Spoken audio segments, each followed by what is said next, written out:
Hamas ने rocket दागा है Israel की राजधानी तेल अवीव में। इसी तेल अवीव में बाइडेन को आना है। बाइडेन आएंगे तो बाइडेन रहेंगे कहां, क्योंकि हर रोज हमास के भी रॉकेट यहां पहुंच रहे हैं। अगली तस्वीर दिखाऊंगा, दहशत देखिए, अगली तस्वीर दिखाई।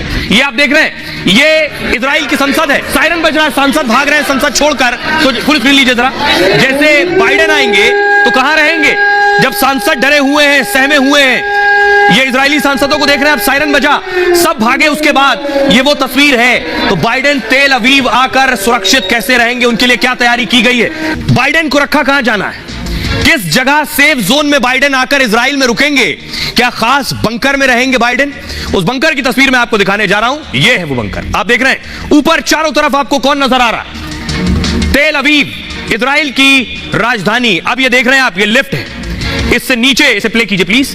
ये नीचे आकर बाइडेन उतरेंगे और उसके बाद बाइडेन बंकर में रहेंगे। ये देख रहे हैं, ये है बंकर जिसमें बाइडेन रहने वाले हैं। तेल अवीव में सायरन बजते ही संसद की कार्रवाई रुक गई। सभी सांसद और नेतन्याहू बंकरनुमा कमरे में चले गए। हमास के हमलों के बीच बाइडेन इजराइल पहुंचेंगे और तेल अवीव में ही बाइडेन नेतन्याहू से मुलाकात करेंगे। ऐसे में बाइडेन की सुरक्षा बड़ी चुनौती होगी। इस तरह के बंकर में हो सकता है ऊपर, आप देख रहे हैं पूरा तेल अवीव और बाइडेन बंकर में। बाइडेन को बंकर में शरण लेना पड़े, इसकी संभावना है। इस बीच अमेरिका 2000 सैनिकों की भी तैनाती करेगा। बाइडेन के दौरे से पहले अमेरिकी रक्षा मंत्रालय का आदेश आया है। बाइडेन इस साल जंग के बीच यूक्रेन भी गए थे, आपको याद होगा, तब भी उनकी सिक्योरिटी को लेकर सवाल उठे थे। बाइडेन की सुरक्षा का जिम्मा सीक्रेट सर्विस पर है। अमेरिका की सीक्रेट सर्विस अभी इजराइल में मौजूद है। अमेरिकी राष्ट्रपति एक तरह से सुरक्षा कवच में चलते हैं और उसी कवच का हिस्सा है कि उन्हें यहां पर रखा जाए।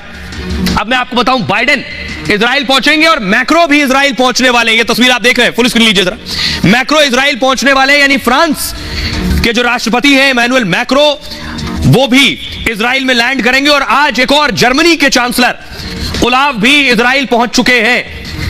अब दुनिया के नेता इजराइल पहुंच रहे हैं दो वजहों से। एक, जिससे नेतन्याहू के साथ खड़े नजर आए। दूसरा, उनकी कोशिश है इस जंग को रुकवाया जाए, फिलिस्तीन में जो हालात बने हैं उसे काबू किया जाए किसी तरह से। यह है कोशिश। ये आप देख रहे हैं, यह है जर्मन चांसलर ओलाफ जो इजराइल पहुंच चुके हैं।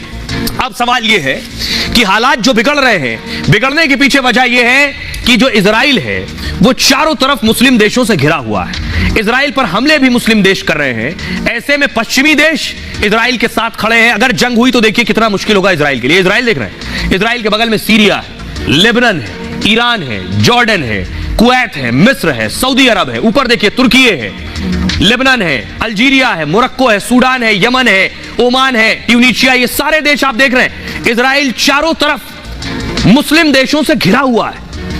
ऐसे में इजराइल के साथ अमेरिका और पश्चिमी देश खड़े हैं। अगर ये सारे देशों ने इजराइल पर हमला किया तो क्या इजराइल लंबे वक्त तक खुद को सुरक्षित रख पाएगा। वैसे नजीर पुरानी यह है कि इजराइल के खिलाफ ये मुस्लिम देश सब लड़े हैं पहले, अरब देशों ने हमले किए हैं, लेकिन हर बार इजराइल इस जंग में जीता है। और सिर्फ जीता नहीं है, इजराइल ने सीरिया के इलाकों पर कब्जा कर लिया।